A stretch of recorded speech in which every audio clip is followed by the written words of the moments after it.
Salut à vous, bien-aimés dans le Seigneur. Soyez abondamment bénis de la part de Dieu notre Père, par Jésus-Christ, le seul Seigneur, le seul Sauveur, celui qui est, qui était et qui revient bientôt.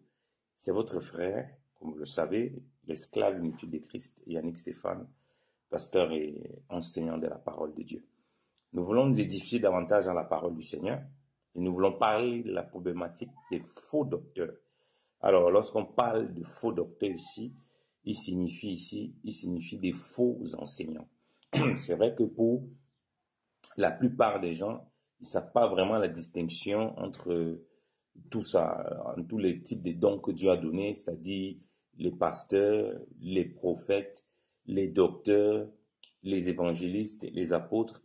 Et comme il n'y a pas forcément une explication, parfois certains n'ont pas été enseignés dessus, tout est mélangé. Donc, un docteur c'est quoi? C'est quelqu'un comme Jésus-Christ qui enseigne la parole et qui est fondé dans les Écritures pour donner des bases solides dans les fondements et les doctrines principales du Seigneur dans la statue parfaite de Christ. Ce qu'aussi un apôtre a appelé d'une certaine façon. Alors, un pasteur, lui, va principalement se charger de conduire les brebis. Il n'a pas besoin d'avoir de rentrer dans des explications profondes dans des choses, mais son rôle, ce sera surtout d'encadrer la bergerie. Je vous donne quelques exemples pour que vous compreniez, quelques figures pour que vous compreniez. Jésus-Christ, lui, il est tout ça. Il est docteur, prophète, apôtre, pasteur, évangéliste. En lui, tout est concentré parce qu'il est le Seigneur des Seigneurs et le Roi des Rois. Il est le modèle par excellence. Alors, donc, vous pouvez mettre ce message aussi pour identifier tous ceux qui enseignent, même s'ils ne sont pas forcément des docteurs ou donc des enseignants. Ok? Vous pouvez les mettre aussi parce que on va les mettre on peut dire dans le cas de quoi? Des faux serviteurs de Dieu ou bien des imposteurs ou des charlatans. Mais nous allons rester ici dans le cas des docteurs parce que ils vont prendre les Écritures et ils vont faire trafic surtout avec les Écritures. C'est avec les Écritures qu'ils vont organiser beaucoup de choses pour extorquer, c'est-à-dire avec de la manipulation scripturaire et parfois avec des tapages terribles. Je tiens à vous rappeler que le Seigneur nous a avertis qu'il y aura des faux docteurs, qu'il y aura des faux prophètes, lui-même déjà en Matthieu chapitre 24. Et là, par la bouche des apôtres qui nous ont précédés, nous ont prévenu qu'il y aura des faux docteurs. Donc, il y aura toujours des imposteurs, dont les imposteurs ne vont jamais finir, jusqu'à ce que le Seigneur vienne lui-même prendre son église. Ok? Le temps de l'enlèvement, on aura l'occasion de parler encore de l'enlèvement. Lui-même, il vient prendre. Matthieu chapitre 13 nous a parlé de la parabole des livrets et du blé. Donc, du blé et des livrets. L'ivraie, l'ennemi vient s'aimer ça après un temps. Donc, quand le blé est là, quand l'église, ceux qui sont vraiment des nouveaux enfants de Dieu, remplis du Saint-Esprit, baptisés du Saint-Esprit, marchant avec le Seigneur, l'ennemi, pour s'aimer la confusion, va venir s'aimer l'ivraie. Et les gens ne veulent pas, lorsqu'on voit des fruits et des caractéristiques qui ressemblent vraiment à l'ivraie, qu'on en parle. Et ça, non, nous ne pouvons pas accepter, puisque la même écriture nous dit dans le chapitre 5, de dénoncer les œuvres des ténèbres. Donc lorsqu'il s'agit des livrets qui a pour but de scandaliser l'œuvre de Dieu, de scandaliser le peuple de Dieu, de déformer l'évangile, nous devons nous tenir très fermes là-dedans. Et pour nous distinguer aussi. Donc les faux docteurs, leur rôle, c'est de faire des faux enseignements dans le but comme avec tous les faux pasteurs, les faux prophètes, leur seul but, c'est de s'accaparer de vous et de vous maintenir esclaves de leur système. Et ils ont tous un point commun, c'est la cupidité. Ils sont animés par la cupidité. Pourquoi? L'Écriture nous dit que la cupidité, c'est de l'idolâtrie.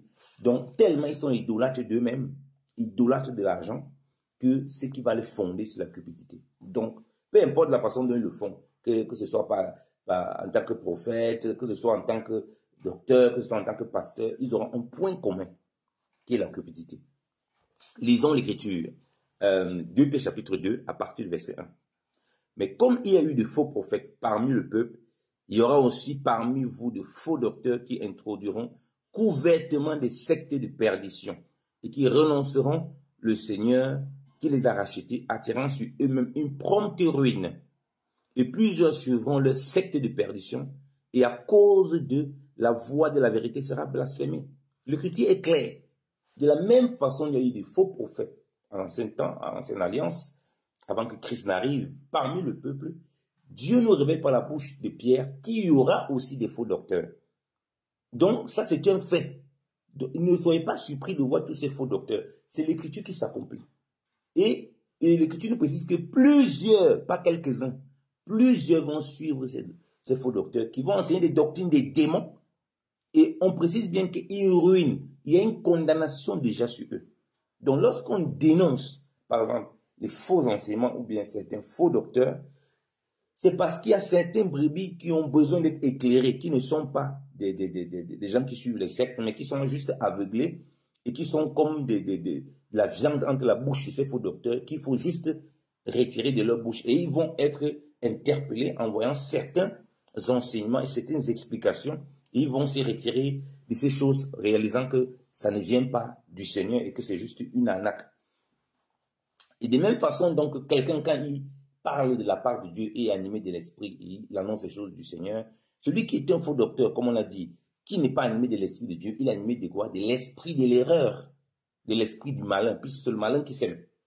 Le Seigneur dit bien qu'ils vont régner le Seigneur. Et ils règnent par quoi? Par leurs œuvres et par ce qu'ils enseignent et par leurs intentions, ok? Par le cœur qui est détourné du Seigneur, vous voyez? Et qui vont introduire ouvertement, donc secrètement, techniquement, des sectes de perdition. Donc, un faux docteur amène à la perdition, il n'amène pas au salut. Et comme tout faux docteur, il va mélanger, et comme tout imposteur, il va mélanger un peu de vérité, un peu de fausseté. C'est comme nous au Cameroun, quand on voulait tuer les souris, où nous avons grandi, tu faisais du riz parfumé avec la sauce, ça sentait bon, mais tu mettais un peu le poison, hein, le poison qu'on appelait arata chop dai. Donc un poison là, les souris elles mangeaient ça et mouraient. Mais sauf que les souris devenaient plus intelligentes. Même si le parfum du riz parfumé sentait bon pour les autres fois, comme ils ont vu leur frère mourir, ils n'allaient plus. Donc beaucoup de personnes ont besoin de voir que les autres sont dépouillés, sont abusés et avant de se reculer. Malheureusement, ce n'est pas ce que le Seigneur attend. Donc, on dit qu'ils vont renoncer au Seigneur et il y a une ruine sur eux et que plusieurs vont les suivre. Et la voix de la vérité sera blasphémée. Et ça cause beaucoup de ces imposteurs que beaucoup de moqueurs qui moquent, il y a une condamnation, qui se moquent du Seigneur, il y a une condamnation sur eux, ça c'est inévitable. Vous voyez? Parce que la Bible dit qu'on ne se moque pas de Dieu, c'est que l'homme a sémé, il va récolter. Donc si tu te moques du Seigneur en t'appuyant sur des faux docteurs, il y a un jugement sur toi puisque tu n'as pas compris que l'Église, il y a des véritables enfants de Dieu, il y a des imposteurs. Si tu prends les imposteurs pour en faire l'œuvre du Seigneur et dire, ah, c'est toujours l'œuvre de Dieu, tu n'as rien compris. La voix de la vérité est blasphémée et tu fais partie des blasphémateurs, toi qui blasphèmes, et celui qui fait comme blasphème la voix de la vérité, lui-même aussi il est condamné. Donc vous deux, vous êtes condamnés. Ok. On ne parle pas des moqueurs. Le Seigneur s'occupe d'eux, le Seigneur les gère comme il doit les gérer. Donc, et on précise bien que, car ils feront, à partir de ces trois, par avarice, trafic de vous avec des paroles déguisées, mais desquelles la condamnation de longtemps ne tarde point et la punition desquelles ne s'endort point. Car ils feront trafic de vous. Vous voyez, il y aura un grand trafic, comme on le voit, avec quoi? Par cupidité. L'argent, que l'argent. Quelqu'un te dit qu'en 3 jours, il a une notion qui va te rendre milliardaire. Et il te dit que c'est biblique. Tu dis Amen. Si tu n'es pas animé d'un esprit de démon, si ce ne sont pas des mauvais esprits, je ne sais pas comment on peut expliquer. Toute leur base, c'est la cupidité. C'est faire de l'argent en dépouillant les autres. Toute la base est faux docteur. Il va prendre les écritures dans n'importe quel sens. Il peut même t'enseigner des vérités de la parole de Dieu, des bonnes choses, mais il a un point principal, ton portefeuille, ton argent. C'est ça qui l'intéresse. Donc, parce que c'est maman, le Dieu. Le diable qui sert, c'est maman. Le Seigneur dit qu'on ne peut pas servir 2 maîtres. Tu ne peux pas servir maman et Dieu en même temps, c'est impossible. C'est ça que le Seigneur Jésus-Christ dit. Donc, faites attention.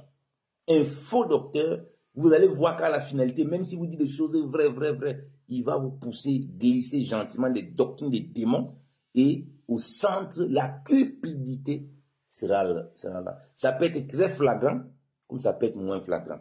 Prenez garde aux faux docteurs, aux faux enseignements. Restez dans la simplicité de l'évangile. Que le Seigneur vous garde jusqu'à son avènement pour sa gloire. Au nom de Jésus-Christ de Nazareth. Amen.